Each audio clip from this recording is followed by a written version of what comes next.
आप सभी को जय मसीह की। खुदावन यसु के पाक जलाली कुदूस नाम में एक बार फिर से मैं आप सभी को सलाम कहता हूँ। Greetings in the name of our wonderful saviour Lord Jesus Christ. मैं आज एक बार फिर से आपके बीच में परमेश्वर का वचन लाया हूँ, जो मुझे उसके अनुग्रह से, जो मुझे उसके फजल और उसकी दया से मिला है, न कि मेरी बहुत प्रेयर लाइफ से, न मेरी बहुत बाइबल स्टडी से।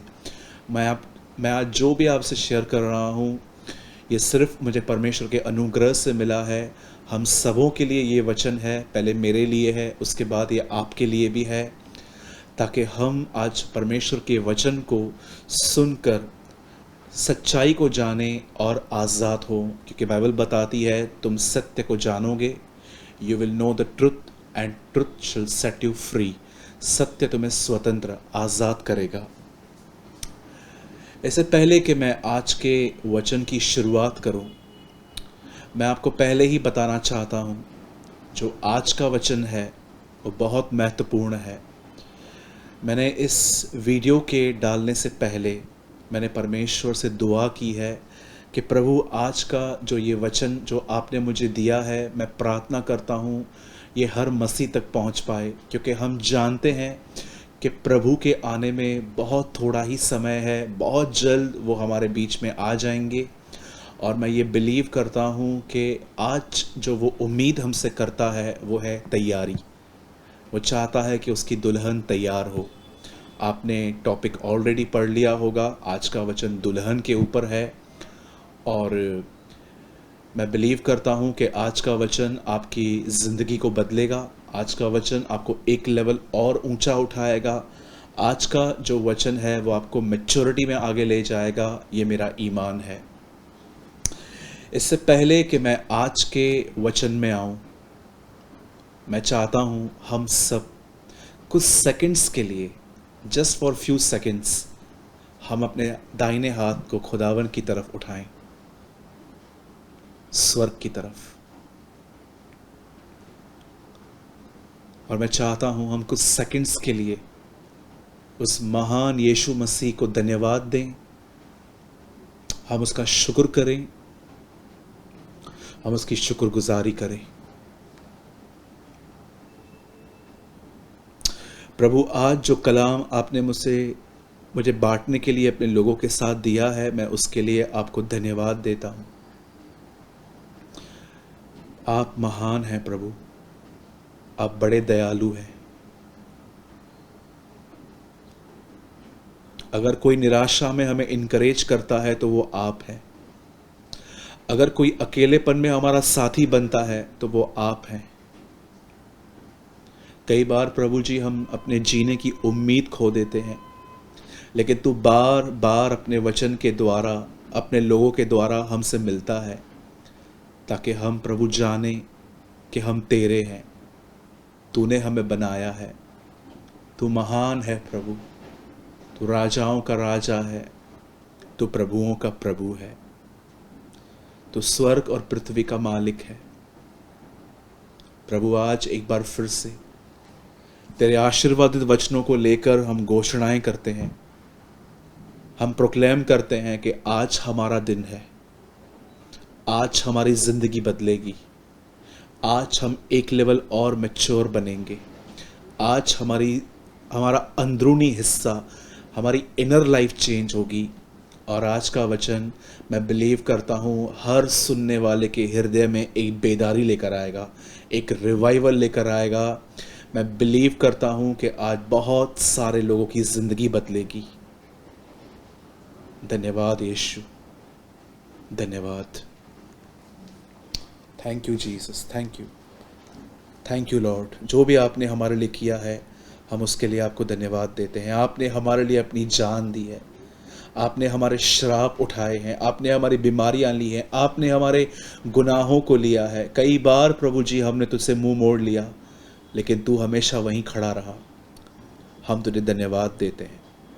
We give you praise Lord, we give you praise. Thank you Jesus, thank you Lord. मेरे भाइयों, मेरी बहनों, आइए इससे पहले कि मैं आज के कलाम को शुरुआत करूं, मैं अपनी आदत के अनुसार जैसे मैं हमेशा करता हूं, मैं 10 से 12 मिनट आपको किसी विषय पर काउंसलिंग देना चाहता हूं।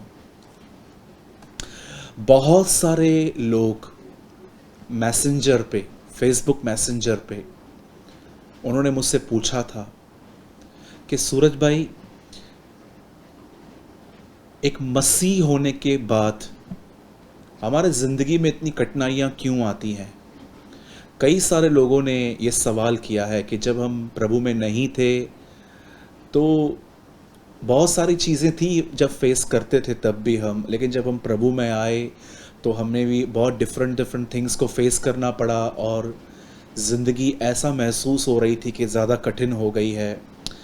मैं आपको कुछ समझाना चाहता हूँ, मैं आपको बताना चाहता हूँ ऐसे विचारों का आना कि मसीह में आने के बाद ज़िंदगी जो है वो कठिन हो जाती है। मैं आपको बताना चाहता हूँ ये विचार आना या इस तरह की लाइफ हमारे अंदर रहना प्रूफ है, साइन है उस सुसमाचार का जो सुसमाचार झूठा है। मैं आपको बताना चाहता हूँ मैं 15 साल से प्रभु में हूँ। मुझे बपतिस्मा लिए हुए 14 साल हो चुके हैं। मैंने अपने लाइफ में ऐसे बहुत सारे लोगों से ये बात सुनी है जो कहते हैं कि अगर तुम मसीह में आओगे सब ठीक हो जाएगा, अगर तुम यीशु मसीह पर विश्वास करोगे बीमारी नहीं आएगी, तकलीफ़ नहीं आएगी, तुम्हारा हमेशा कुशल होगा, तुम्हारे साथ हमेशा भलाई होगी। और मैंने बहुत सारे लोगों से मुंह से ये भी सुना है कि अगर मसीह में आओगे तो तुम्हें बरकत मिलेगी, मसीह में आओगे तो तुम चंगे हो जाओगे, मसीह में आओगे तो तुम्हारे रुके हुए काम पूरे हो जाएंगे, तुम्हें वीज़ा मिल जाएगा, तुम्हें ये मिल जाएगा, तुम्हें वो मिल जाएगा।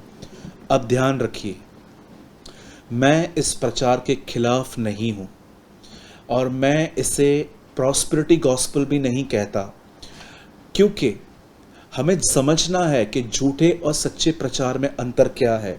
जिन बातों के बारे में मैं अब कह रहा था कि यीशु में आने के बाद चंगाई मिलेगी, बरकत मिलेगी, बाइबल इन चीज़ों को रिफ्यूज़ नहीं करती। बाइबल एक जगह पे ये कहती है कि ये सब बातें होती हैं मसीह में आने के बाद। यीशु मसीह ने कोड़े खाए ताकि हम चंगे हों। यीशु मसीह ने एक जगह पे, पौलुस ने एक जगह पे कहा कि परमेश्वर तुम्हारी सारी कमी घटियों को पूरी करता है, वो हमारी ज़रूरतों को पूरी करता है। बाइबल में ये भी लिखा गया है कि विश्वास करने वाले के लिए सब कुछ हो सकता है। आप और मैं इस प्रचार को गलत नहीं कह सकते, लेकिन गलत ये है जब इसका दूसरा हिस्सा हमसे छुपाया जाता है। अब दूसरे हिस्से में ये भी लिखा गया है, यीशु मसीह ने कहा संसार में तुम्हें कलेश होंगे। ये पौलुस कहता है जो मसीह में भक्ति के साथ ज़िंदगी बिताना चाहते हैं वे सताए जाएंगे। एक जगह ये भी लिखा गया है कि जब तुम प्रभु में आओगे तो ऐसा लिखा गया है कि तुम पर ब्लेम्स लगेंगे, तुम्हें लोग तरह तरह की झूठी बातें कहेंगे, लोग तुम्हारा अपमान करेंगे। गॉस्पल तब करप्ट होता है जब गॉस्पल सिर्फ आधा प्रचार होता है। बाइबल बताती है कि हाँ मसीह में तुम्हारे लिए आशीषें हैं, लेकिन बाइबल ये भी नहीं छुपाती कि एक सच्चे विश्वासी को तकलीफ़ें भी आएंगी। आप जानते हैं यीशु मसीह ने एक जगह पे क्या कहा? यीशु ने एक जगह पे ये कहा, अंतिम दिनों में झूठे भविष्यवक्ता, और पतरस में लिखा है झूठे शिक्षक खड़े होंगे। क्या मतलब है कि झूठे शिक्षक आएंगे, झूठे भविष्यवक्ता आएंगे? हम अधिकतर लोग जब फॉल्स टीचर और प्रीचर्स की बात करते हैं तो हमारे मन में सिर्फ एक ही विचार आता है, वो है पैसा। कि एक झूठा वक्ता, एक झूठा शिक्षक जो है वो सिर्फ पैसे पैसे पैसे करता है। लेकिन मैं आपको एक और करप्शन बताता हूँ फॉल्स टीचर की और फॉल्स की। यस, मैं आपके साथ एग्री करता हूँ कि अगर एक व्यक्ति परमेश्वर के राज्य का प्रचार नहीं करता, वो सिर्फ पैसा पैसा पैसा मांगता है, नो डाउट ये एक फॉल्स टीचर है, एक फॉल्स टीचिंग है। लेकिन आपको ये भी जानना है एक फॉल्स टीचर की, एक झूठे वक्ता और एक झूठे शिक्षक की एक साइन ये भी होती है कि वो भीड़ इकट्ठी करने के लिए सिर्फ लोगों के बीच में वही प्रचार करता है जो लोगों को पसंद आए। लेकिन एक सच्चा प्रचारक न केवल आपको उत्साहित करेगा, लेकिन वो आपको बताएगा कि एक सच्चे विश्वासी को कुछ कीमत चुकानी पड़ती है। अब मैं आपको बताना चाहता हूं, अगर आप प्रभु में हैं, नए हैं या आप पुराने हैं, मैं आपको बताना चाहता हूं, मसीह में आने के बाद आपको तरह तरह की बातें फेस करनी पड़ेंगी। लोग आपके लिए तरह तरह की बातें करेंगे कि आपने धर्म बदल दिया है, आपने ये किया है, आपने वो किया है। ये हमारे लिए भी कहा जाता है। मसीह में आने के बाद अगर आप देखेंगे तो आपका शरीर कई बार आपको दुआ करने नहीं देगा, प्रार्थना करने नहीं देगा, वचन पढ़ने नहीं देगा, लेकिन ये घूमने फिरने के लिए हमेशा तैयार रहता है। पहले मसीह में आने के बाद समाज आपका दुश्मन बन जाता है। कई बार आपके अपने लोग आपको यीशु को छोड़ने के लिए कहेंगे। उसके बाद अगर आपका कोई दुश्मन है तो वो है आपका शरीर जो आपको दुआ करने नहीं देता। उसके बाद अगर कोई आपका दुश्मन है तो वो है शैतान जो तरह तरह की चीज़ें आपके सामने ले आता है। ये दिक्कतें आती हैं, पर मैं आपको बताना चाहता हूँ, परमेश्वर के वचन में सबसे अच्छी बात जानते हैं क्या लिखी गई है? बाइबल ये नहीं कहती कि तुमने यीशु मसीह पर विश्वास किया है इसलिए सब कुछ ठीक होगा, पर बाइबल ये बताती है कि तुम अगर उससे प्रेम करोगे तो तुम्हारे ज़िंदगी में चाहे कितनी भी रुकावटें आएँ, चाहे लोग कितना भी आपके विरुद्ध हथियारों को बनाएं, परमेश्वर हर चीज़ में से भलाई पैदा करेगा। दिस इज़ अ रियल, यही एक सच्चा सुसमाचार है। यीशु मसीह ने और चेलों ने कभी ये नहीं सिखाया था कि यीशु मसीह पर विश्वास करोगे तो तुम पे सताव आएगा। न केवल उन्होंने ये सिखाया था कि यीशु मसीह पर विश्वास करोगे तो बहुत ब्लेसिंग मिलेंगी, उन्होंने हमेशा चीज़ों को हमेशा बैलेंस वे में बताया। यस, उन्होंने कहा तुम्हें ब्लेसिंग मिलेगी, लेकिन उन्होंने ये भी नहीं छुपाया कि तुम्हें सताव फेस करना पड़ेगा। बाइबल बताती है पौलुस तो बीमार भी पड़ा था। बाइबल तो बताती है कि उसके पास सताव आया था।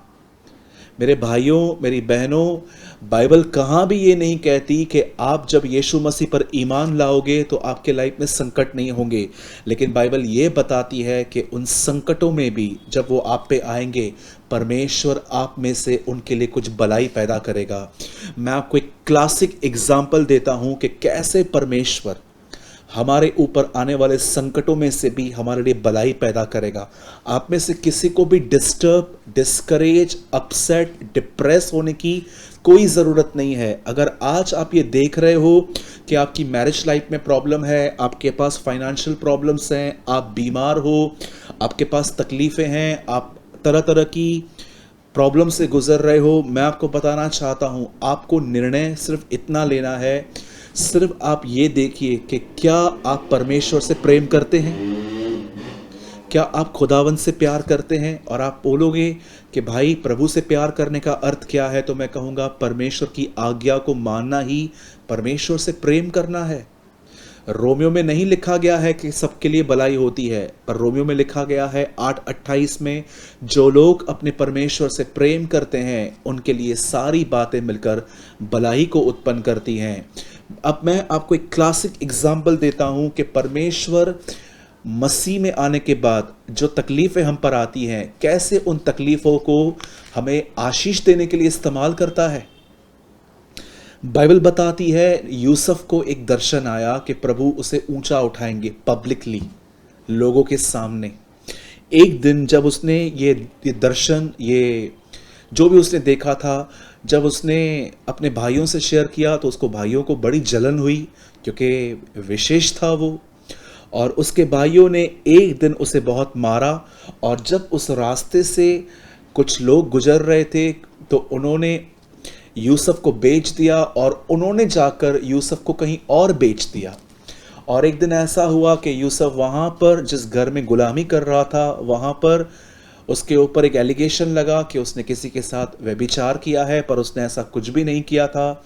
वो जेल में चला गया। जेल में जाने के बाद वहाँ के राजा ने एक दर्शन देखा, और यूसुफ दर्शनों का अर्थ जानता था, और यूसुफ को निकाल दिया गया, और जेल से निकाल दिया गया। और जैसे यूसुफ वहाँ पर पहुँचा, उसे सारा अर्थ उसका बताया राजा को, और राजा ने उसकी बुद्धि, राजा ने उसके ऊपर जो अनुग्रह देखा, उसके अंदर चीज़ों को समझने की जो क्षमता देखी, वो हैरान हो गया। और यूसुफ जो था वहाँ का एक बहुत बड़ा मिनिस्टर बन गया। अब मैं आपसे एक बात पूछना चाहता हूँ, अगर यूसुफ के भाई उसे नहीं बेचते तो क्या यूसुफ कभी यहां पर पहुंचता?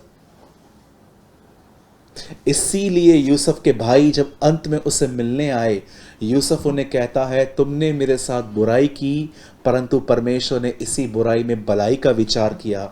मेरे भाइयों, मेरी बहनों, याद रखिए, एक मसीह व्यक्ति को, एक सच्चे मसीह व्यक्ति को कुछ परीक्षाओं से गुजरना पड़ता है, लेकिन उन्हें घबराने की कोई ज़रूरत नहीं है, क्योंकि परमेश्वर उन परीक्षाओं में भी उसमें से बहुत सारी भलाइयाँ उत्पन्न करता है। यूसुफ ने दर्शन देखा था और वो वहाँ पर कि एक दिन वो राज्य करेगा, कैसे परमेश्वर ने अलाउ किया कि उसके जीवन में ये सब बातें हों और यूसुफ एक दिन वहाँ का मिनिस्टर बना। अगर वो उसे नहीं बेचते तो शायद वो वहाँ पर कभी नहीं पहुँचता। परमेश्वर हमारी समस्याओं को दो तरह से इस्तेमाल करता है। एक, उन समस्याओं में, उन तकलीफ़ों में वो हमारे लिए चमत्कार करता है और उसके द्वारा हम उसे जान लेते हैं।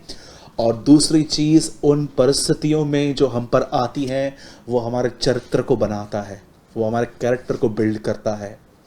आप जानते हैं, एक व्यक्ति सहन कर करके कितना मैच्योर बन जाता है, कितना खुदा के करीब चला जाता है, उसके अंदर कितना धीरज पैदा हो जाता है। परमेश्वर हमारी तकलीफ़ें जो हैं वो हमारे कैरेक्टर को बदलने में लगा देता है। इसीलिए मैं आपसे कहना चाहता हूँ, अगर किसी का भी ये सवाल है कि मसीह में आने के बाद तकलीफ़ें आती हैं कि नहीं आती हैं, तो मैं कहूँगा झूठे लोग सिर्फ आपको ये बताएंगे ब्लेसिंग मिलेगी, लेकिन एक सच्चा व्यक्ति आपको ये बताएगा ब्लेसिंग तो मिलेगी ही, लेकिन तकलीफ़ भी आती है। और याद रखिए, परमेश्वर उन तकलीफ़ों में भी आपके लिए भलाइयाँ पैदा करता है, अगर आप उससे प्रेम करते हैं तो, यदि आप उसकी आज्ञा मानते हैं तो। लेकिन झूठे लोगों में सिर्फ यही बात होती है, वो आपको सिर्फ ब्लेसिंग ब्लेसिंग ब्लेसिंग के लिए बताएंगे ताकि आप उनके चैनल पे बने रहें, आप उनके चर्च में बने रहें। और मेरे भाइयों और बहनों, ये सिर्फ एक व्यर्थ बातें हैं। इसीलिए मैं आपसे विनती करूंगा, अगर आप सिर्फ और सिर्फ YouTube चैनल्स पर डिपेंड हैं, सिर्फ प्रचारक पर डिपेंड हैं, तो मैं कहूँगा आप धोखा खाएंगे। मेरे भाइयों, मेरी बहनों, अगर आप सिर्फ मुझे ही सुनते आए हैं और सिर्फ मुझे ही सुनते हैं, तो मैं बोलूँगा ऐसा न करें। मेरा वीडियो पूरी होने के बाद बाइबल में जाइए और हर दिन बाइबल को स्टडी कीजिए। मैं नहीं चाहता कि सिर्फ और सिर्फ आप मेरे वीडियोस को देख के चलें, लेकिन मैं चाहता हूं कि आज जो भी वीडियोस मैंने डाले हैं, हर वीडियो में मैंने कोशिश की है कि मैं आपको बाइबल की तरफ ड्राइव करूं। मैंने हर वीडियो में कोशिश की है कि वीडियो ख़त्म होने के बाद आप बाइबल लो और आप परमेश्वर के साथ अपना एक संबंध बनाओ। अगर मैं एक व्यक्ति को बाइबल के थ्रू परमेश्वर से जोड़ने में कामयाब हो गया, तो मैं कहता हूँ मेरी मिनिस्ट्री सफल है। लेकिन अगर आप सिर्फ मुझ पे डिपेंड हैं, तो मैं कहूँगा ऐसा नहीं होना चाहिए।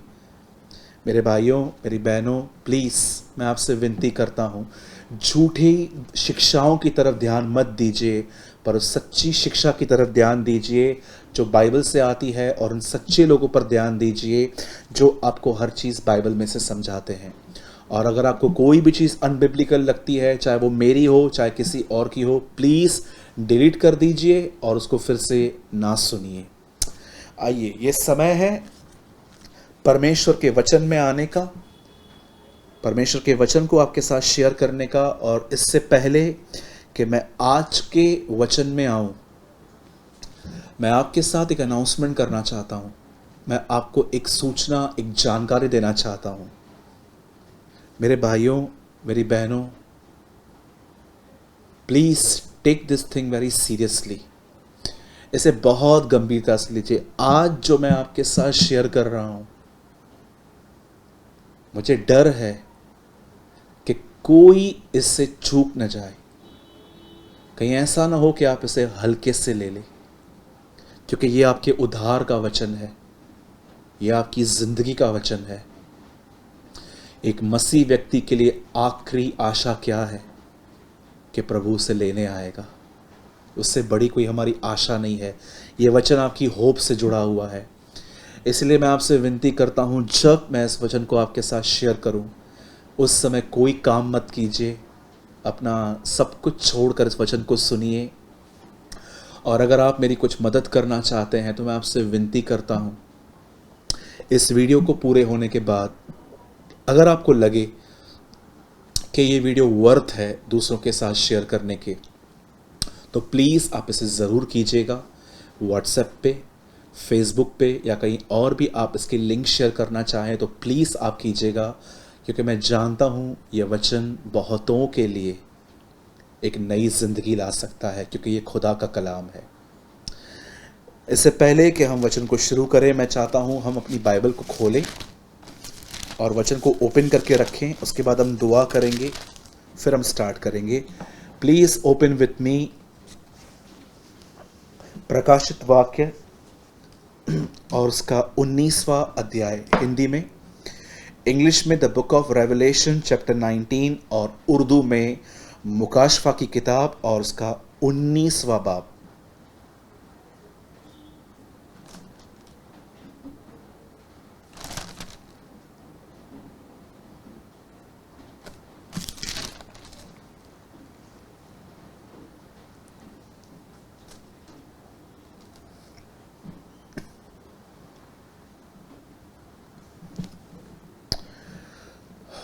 आइए हम दुआ करें।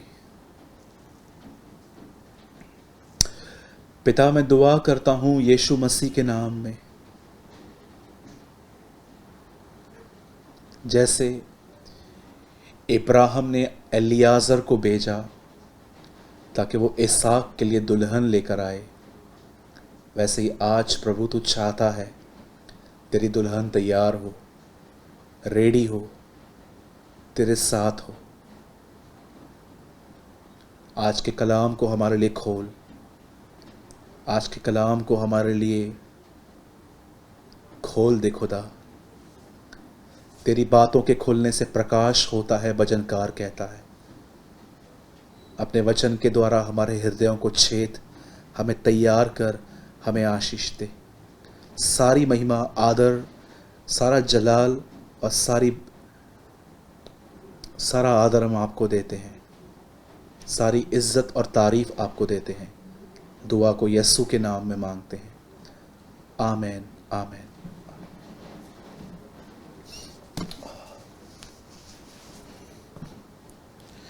मैं चाहता हूँ आप में से हर व्यक्ति मेरे साथ खोले द बुक ऑफ रेवलेशन, प्रकाशित वाक्य, मुकाशफा की किताब और उसका 19वां बाब। और एक वर्ड मैं आपके लिए पढ़ रहा हूँ, आपकी स्क्रीन पर ये आ रहा है। आओ हम आनंदित और मगन हों और उसकी स्तुति करें, क्योंकि मेमने का विवाह आ पहुंचा है और उसकी दुल्हन ने अपने आप को तैयार कर लिया है।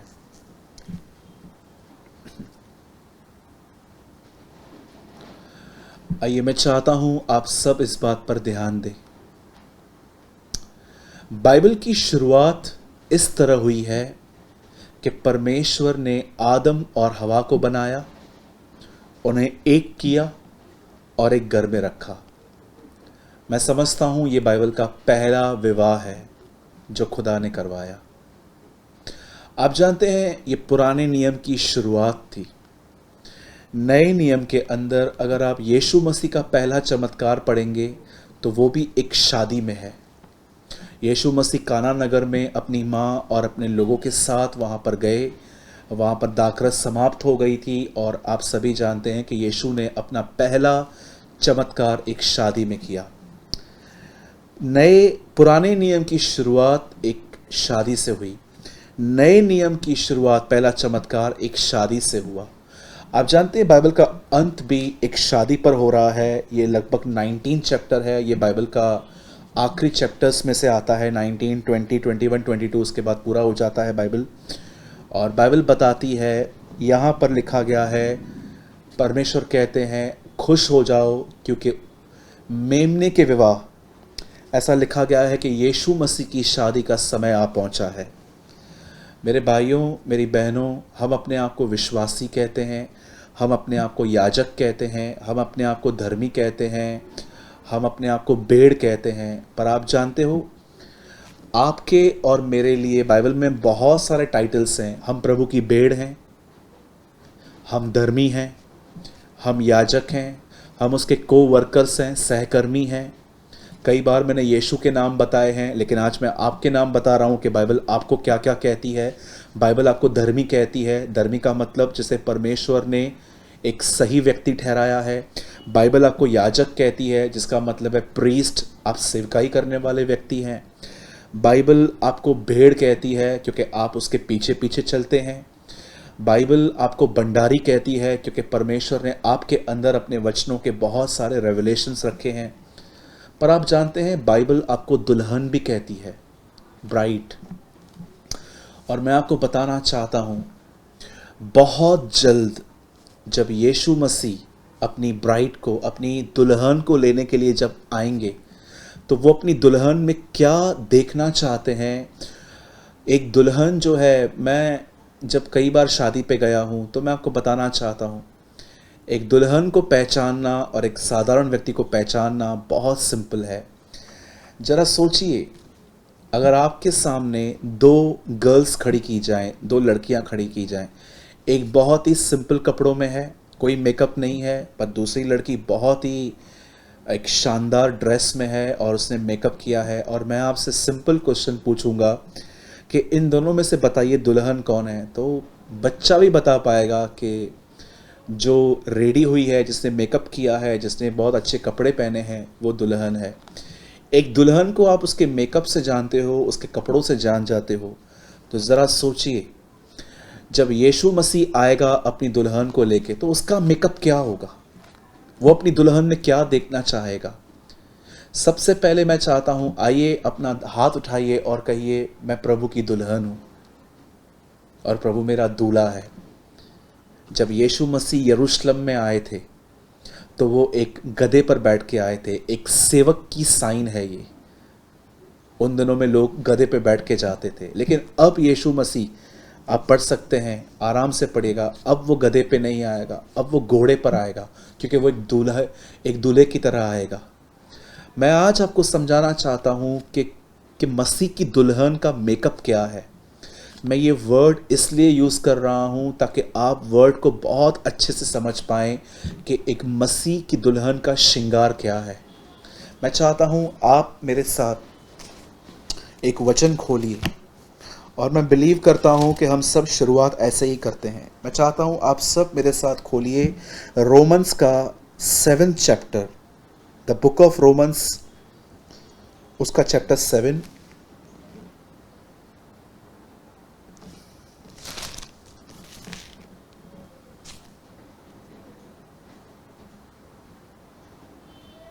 वर्स 18 आपकी स्क्रीन पर है। क्योंकि मैं जानता हूं कि मुझ में, अर्थात मेरे शरीर में, कोई अच्छी वस्तु वास नहीं करती। अब यहाँ पर देखिए, ये भी एक दुल्हन है जिसका नाम पौलुस है। आप भी दुल्हन हो, मैं भी प्रभु की दुल्हन हूँ। प्रभु हमारा दूल्हा है, और कितनी बड़ी बात है, आपकी शादी हेवन में है, आपकी शादी स्वर्ग में है।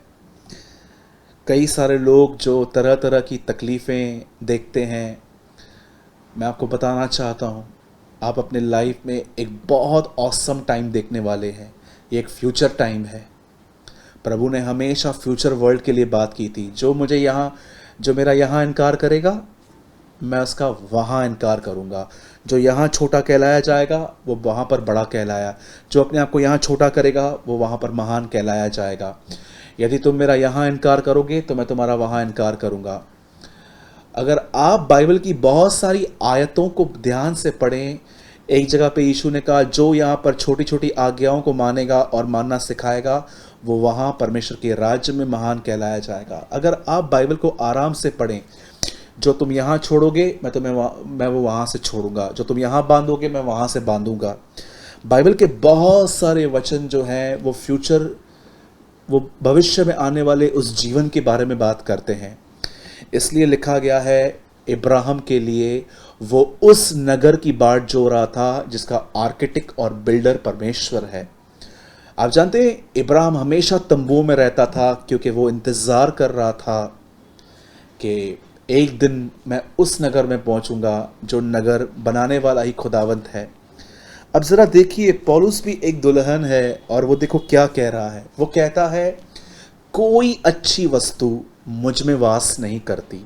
मैं अब वर्ड स्टार्ट कर रहा हूँ कि एक दुल्हन का रियल मेकअप क्या होता है, उसका एक सच्चा श्रृंगार क्या होता है। जब मसीह आएगा तो वो अपनी दुल्हन में क्या देखना चाहता है। मैं चाहता हूँ आप इस बात पे अब ध्यान दीजिए, और मैं बिलीव करता हूँ ये आपकी ज़िंदगी को बदलेगा। बाइबल बताती है एक व्यक्ति था जिसका नाम था पुराने नियम में दानियल। वचन कहता है वो गुलामी में, एक राजा उसे गुलामी में बांधकर अपने देश में ले गया ताकि वो उससे काम ले। बड़ा वो दिखने में बहुत खूबसूरत था। बाइबल बताती है कि जब वो वहाँ पर गया तो राजा ने ये बात ठान ली कि ये व्यक्ति मेरे राज दरबार में काम करे। लेकिन कहाँ न कहाँ दानियल दुबला पतला था, वो दिखने में एवरेज था, और राजा ने डिसाइड किया कि उसे खाने में कुछ ऐसी चीज़ें दी जाएं जिससे उसकी बॉडी और जिससे उसका चेहरा निखरे। और मैं आपको बताना चाहता हूँ, दानियल एक सच्चा विश्वासी था जो पुराने नियम में रहकर भी पुराने नियम की बहुत सारी बातों को जानता था कि उन्हें कैसे ज़िंदगी जीनी है। मैं आपको बताना चाहता हूँ, अधिकतर जो लोग हैं वो पवित्र शास्त्र के बारे में बहुत कम जानते हैं, और इसीलिए वो किसी भी शिक्षा पे बिलीव करते हैं। और कुछ ऐसे हैं जिनके पास इतना ज्ञान है कि वो हर एक में से गलती निकाल लेते हैं। मैं आपको बताना चाहता हूँ, हर चीज़ एक बैलेंस में होनी चाहिए। ज़रा सोचिए, दानियल एक ऐसा व्यक्ति था जो परमेश्वर के वचनों में लिखी हुई बड़ी बड़ी बातें नहीं, बहुत छोटी छोटी बातें भी वो जानता था। आप जानते हैं, आज बहुत सारे जो लोग हैं वो बाइबल को पढ़ने में बड़े लेज़ी हैं, बड़े सुस्त हैं। आज शायद वो मेरी इस बात को सुनकर, एक कान से सुनकर दूसरे से निकाल सकते हैं, लेकिन वो ये बात नहीं जानते हैं कि एक दिन उन्हें इस इग्नोर करने का कितना बड़ा प्राइस चुकाना पड़ेगा। शायद वो इस बात का अंदाज़ा भी नहीं जानते। आप अगर नए नियम में पढ़ेंगे, बाइबल एक बात एक्सप्लेन करती है कि न्यू टेस्टामेंट में राजा हेरोदस नाम का भी एक व्यक्ति था। जब उसे पता चला कि मसीह का जन्म हुआ है, यहूदियों के राजा का जन्म हुआ है, तो मैं आपको बताना चाहता हूँ, उसने उस समय लोगों को बुलाया और उनसे पूछा कि मुझे बताओ कि मसीह का जन्म कहाँ होना चाहिए। कितनी बड़ी बात है, एक राजा इज़राइल के ऊपर राज्य कर रहा है, पर उसे पवित्र शास्त्र की ठीक से जानकारी भी नहीं है, वो दूसरों से पूछ रहा है। यीशु मसीह को नए नियम में एक आदमी आके कहता है, प्रभु बड़ी आज्ञा कौन सी है? ऐसा लिखा गया है कि यीशु ने उससे कहा कि तुम व्यवस्था को कैसे पढ़ते हो। अगर आप बाइबल को आराम से पढ़ें तो जो धनवान व्यक्ति मरने के बाद उस आग में गया था, उस गर्मी में गया था, तो जानते हैं जब उसने इब्राहिम से कहा कि लाजर को बेच, तो इब्राहिम उसे क्या कहता है? इब्राहिम उसे कहता है कि तेरे भाइयों के पास पुस्तकें हैं, उन्हें पढ़ें। मैं आपको सच कहता हूँ, जो लोग खुदा के कलाम को नहीं पढ़ते, जो लोग खुदा के कलाम को नहीं जानते, उन्हें नहीं पता कि फ्यूचर में उन्हें कितनी बड़ी कीमत चुकानी पड़ेगी। उन्हें कितना रिग्रेट फील हो सकता है कि मैंने अपने भाइयों की बात नहीं मानी। नीति वचन में लिखा गया है, यदि एक व्यक्ति भटकना चाहता है तो सिर्फ एक काम करे, शिक्षा को सुनना बंद कर दे। कितनी खतरनाक वार्निंग है कि अगर एक व्यक्ति को भटकना है तो सिर्फ एक काम करे, परमेश्वर के वचन को सुनना और पढ़ना बंद कर दे, और वो भटक जाएगा ऑटोमेटिकली। हवा की तरह, वो पत्तों की तरह यहां वहां उड़ता रहेगा। आप जानते हैं, बाइबल यहां पर बात करती है, दानियल जो था वो कहाँ ना कहाँ परमेश्वर के वचनों को जानता था। इवन गुलामी में भी वो एक जगह पे ऐसा कहता है, मुझ दानियल ने यिर्मयाह नबी की बात के द्वारा समझ लिया। कितनी बड़ी बात है, वो भविष्यवक्ताओं की किताबों को भी जानता था। और आप जानते हैं, जब दानियल के सामने ऐसा भोजन रखा गया जो खुदा के कलाम में मना था, उसके वचन में मना था, तो उसने, जो लोग उसे खाना परोसते थे, उसने उनसे विनती की कि मुझे ये खाना मत दो, क्योंकि दानियल जानता था कि ये खाना खुदा के कलाम में मना है। और दानियल ने उन्हें कहा कि मुझे सागपात दो। कई दिन तक सागपात खाने के बाद जब दानियल राजा के सामने दरबार पहुंचाया गया, तो वो उनसे अधिक चमक रहा था जो राजा का खाना खा रहे थे। आप जानते हैं, पुराने नियम के अंदर बहुत सारे भोजन ऐसे थे जिससे खाने की वजह से एक इंसान परमेश्वर की नज़र में अशुद्ध वर्ण अनक्लीन होता था।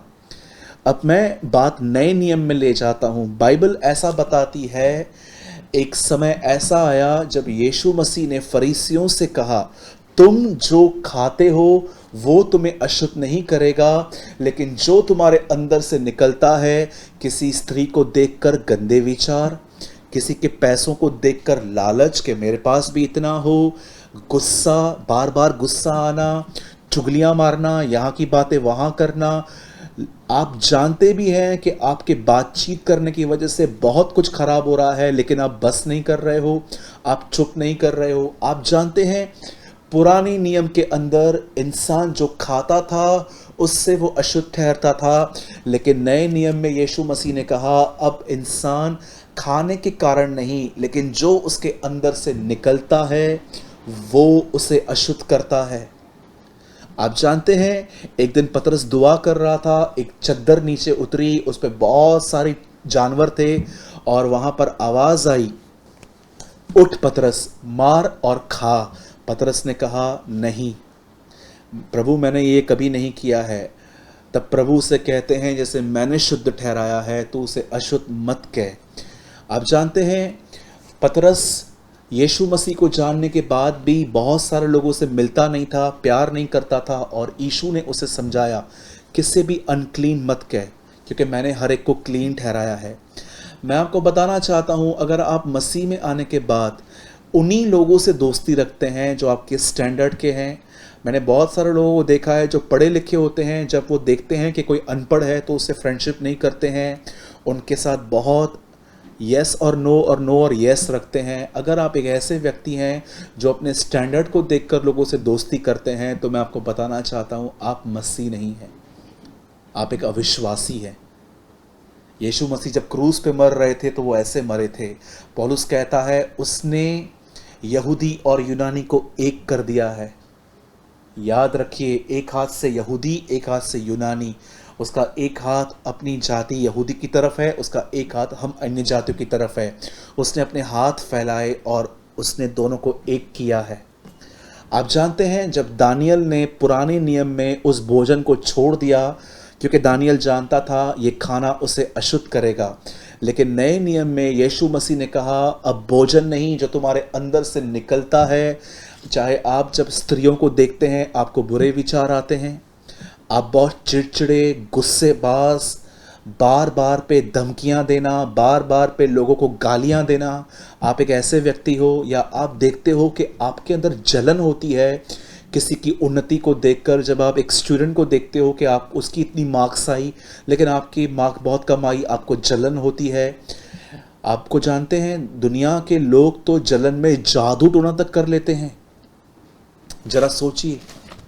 और बाइबल साफ साफ बताती है, टोना करने वाले, ये मैं नहीं कहता हूँ, मुझे कोई हक नहीं है किसी का न्याय करने का, परमेश्वर न्यायी है, लेकिन बाइबल के अंदर लिखा गया है, जादू टोना करने वाले सब नरक में पाए जाएंगे। अब मुझे एक बात बताइए, एक ऐसी दुल्हन जिसके अंदर से ये बातें निकलती हैं, क्या ये दुल्हन तैयार है? अगर आप एक ऐसी दुल्हन हो प्रभु की, एक ऐसी दुल्हन हो, यहां पर मेल और फीमेल की बात नहीं हो रही है, याद रखना। जब मैं आपको कहता हूं दुल्हन, तो आप ये मत सोचो कि मैं बहनों के लिए बात कर रहा हूं। याद रखिए, परमेश्वर के राज्य में नर और नारी नहीं है, बेटा और बेटी नहीं है। एक व्यक्ति ने यीशु से पूछा, प्रभु मेरा एक भाई था, उसने एक से शादी की, वो मर गया बगैर संतान उत्पन्न किए हुए। उसके बाद उसके दूसरे भाई ने शादी की, ऐसे करके सबने की।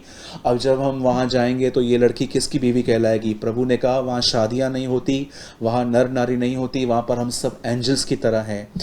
जब मैं कहता हूं दुल्हन, तो आप मेल फीमेल में मत बांटिए। दुल्हन मतलब वो पर्सनालिटी जिसको यीशु मसीह लेने आने वाले हैं।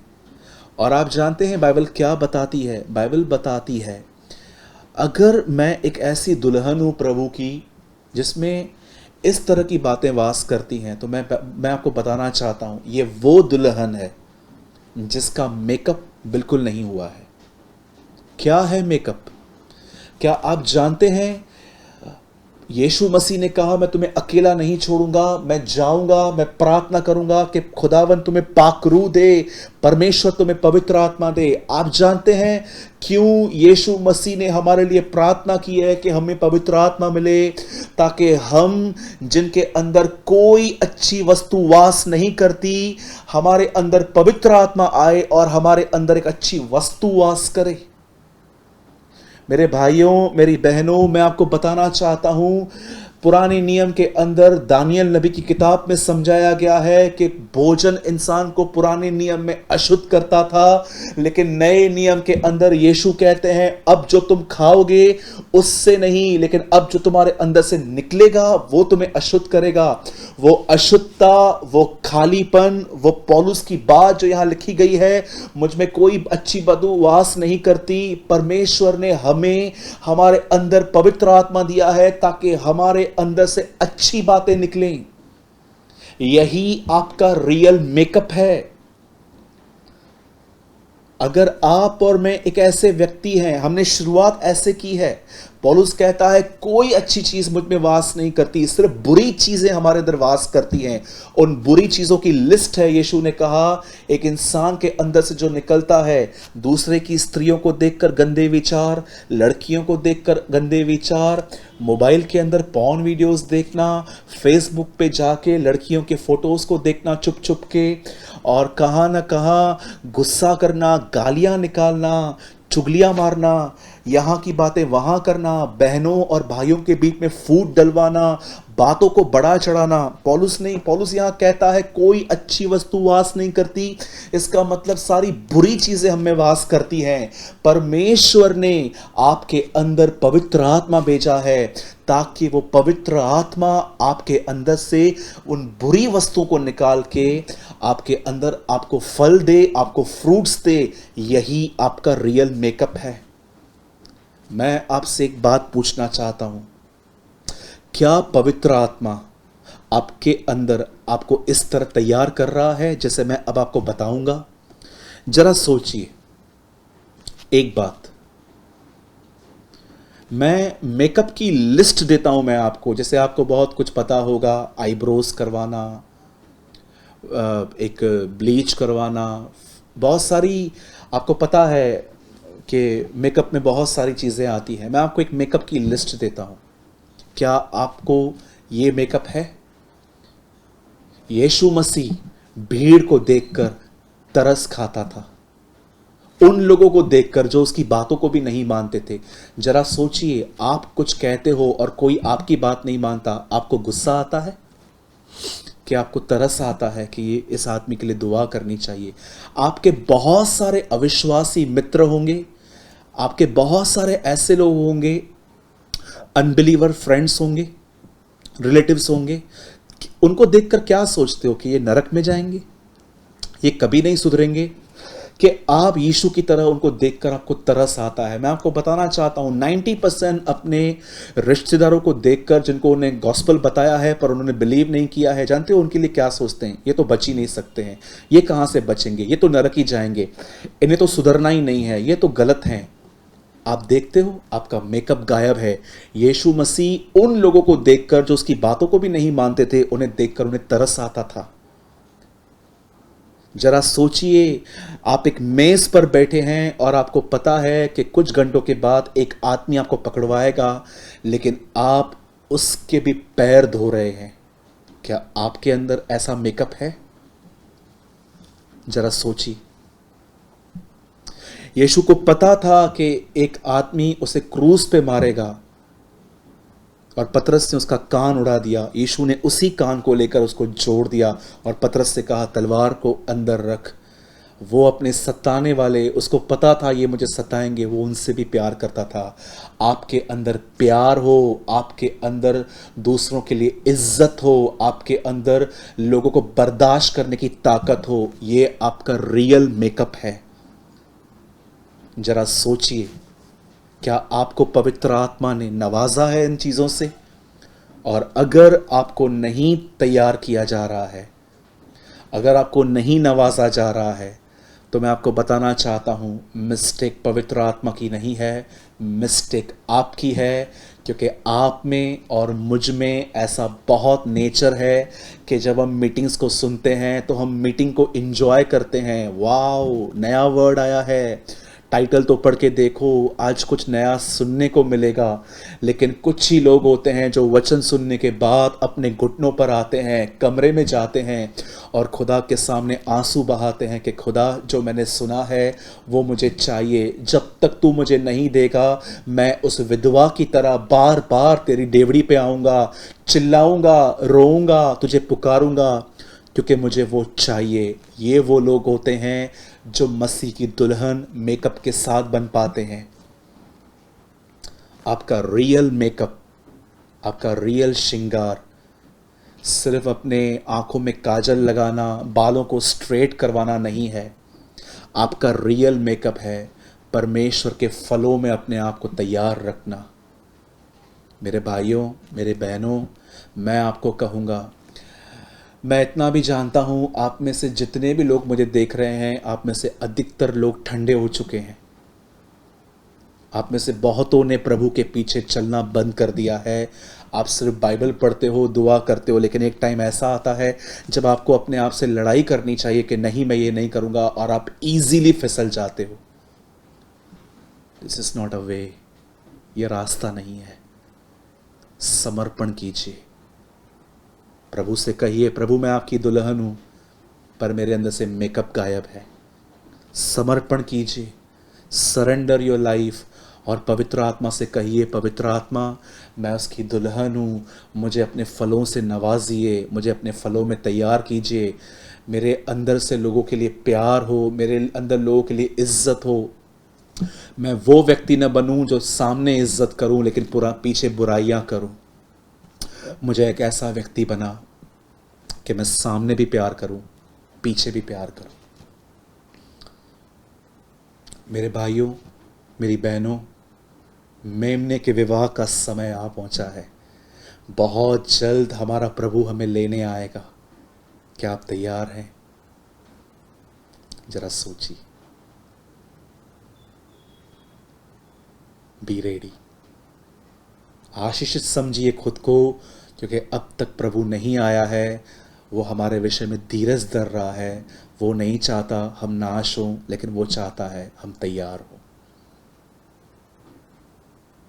मैं आपसे एक विनती करता हूं, आज इस मीटिंग को पूरी होने के बाद अपने कमरे में चले जाइए और खुदा से कहिए, I surrender all Lord, I surrender all. I feel the mighty presence of our Lord Jesus Christ. Let's pray.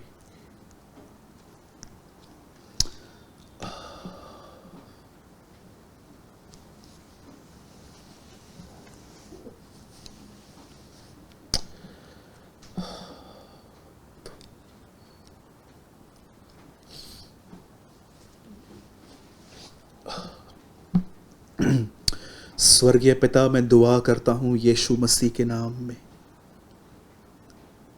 मैं धन्यवाद देता हूँ आज के कलाम के लिए जो आपने मुझे अपने लोगों के लिए दिया। प्रभु जी, दया कर। I surrender all. मैं एक बार फिर से अपने आप को समर्पण करता हूँ। मैं वो न कर पाऊँ जो मैं करना चाहता हूँ, मैं वो करूं जो तू चाहता है।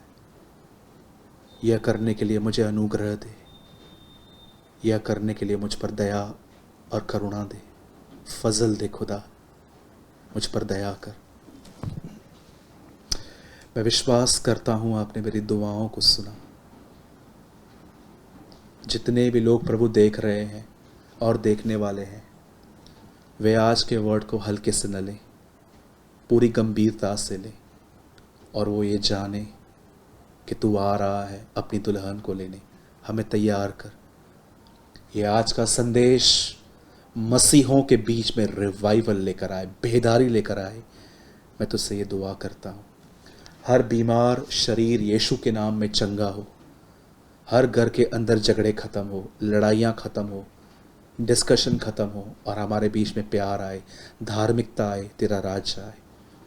धन्यवाद देते हैं, आपने हमारी दुआओं को सुना, यीशु मसीह के नाम में, आमीन आमीन। मेरे भाइयों, मेरी बहनों, अगर आज आप सच में चाहते हो कि परमेश्वर के लोग तैयार हों, तो मैं आपसे विनती करता हूँ, इस वीडियो को शेयर कीजिए अपने फेसबुक आईडी पर, व्हाट्सएप ग्रुप्स में, और जितना हो सके आप इसको एक दूसरे को शेयर कीजिए। और मैं आपसे एक और विनती करता हूँ कि मैं काफ़ी दिनों से आपके कमेंट्स को पढ़ रहा हूँ जो आप यूट्यूब के वीडियोस के नीचे करते हैं। मैं ये नहीं चाहता हूँ कि आप सिर्फ लिखें आज के दिन आमीन, God bless you, praise the Lord. No doubt ये सब बिब्लिकल है, लेकिन मैं चाहता हूँ कि अगर आज के वचन से आपने सच में कोई ब्लेसिंग पाई है तो प्लीज़ एक कमेंट टाइप कीजिए, भले ही वो 3, 4, 5 लाइन का हो तो भी चलेगा। लेकिन मैं आपसे विनती करता हूँ, हर वो व्यक्ति, कोई एक भी आज मिस न करे, हर वो व्यक्ति जिसने आज कुछ लर्न किया या आपको लग रहा है कि यस ये ब्रदर मैसेज मेरे लिए था, तो मैं आपसे विनती करता हूँ हर एक सिंगल व्यक्ति आज कमेंट बॉक्स में जाए और जो कुछ आपने लर्न किया है, खुदा ने आपसे बात करी है, उसे ज़रूर लिखिए। इससे मेरा उत्साह बढ़ता है, जब मैं उनको पढ़ता हूँ तो मैं बहुत ब्लेस्ड होता हूँ कि खुदा के लोगों के पास उसका कलाम पहुँच रहा है और लोग इसे सीरियसली ले रहे हैं। एक प्रीचर के लिए हर वीडियो पे कमेंट्स आना उसके लिए एक बहुत इनकरेजमेंट होती है। और मैं आपको एक और चीज़ कहना चाहता हूँ, मैं इंडिया से हूँ, आप मुझे इंडिया में भी देखते हैं और इंडिया के बाहर भी देखते हैं, और आप जानते हैं लॉकडाउन कहाँ कहाँ खुला है, कहाँ कहाँ अभी तक नहीं भी खुला है, लेकिन चर्चेस बंद हैं और हम सारी मीटिंग ऑनलाइन सी लेते हैं। तो मैं आपको बताना चाहता हूँ, यूट्यूब पे हम लोग एक मीटिंग हर थर्सडे को डालते हैं। कभी कभी हम हर थर्सडे को डालते हैं और कभी कभी हम संडे को भी डालते हैं, लेकिन संडे हर बार श्योर नहीं होता, लेकिन कभी कभी हम डालते हैं। लेकिन मैं आपको बताना चाहता हूँ, मैं फेसबुक पर हफ्ते में 3 बार मैं वहाँ पर मीटिंग्स लेता हूँ। मुझे अलग अलग इन्विटेशंस मिलते हैं, कुछ इन्विटेशंस इंडिया से होते हैं, कुछ बाहर से होते हैं, और मैं उनके पेजेस पे आके अपनी आईडी पर शेयर करता हूँ।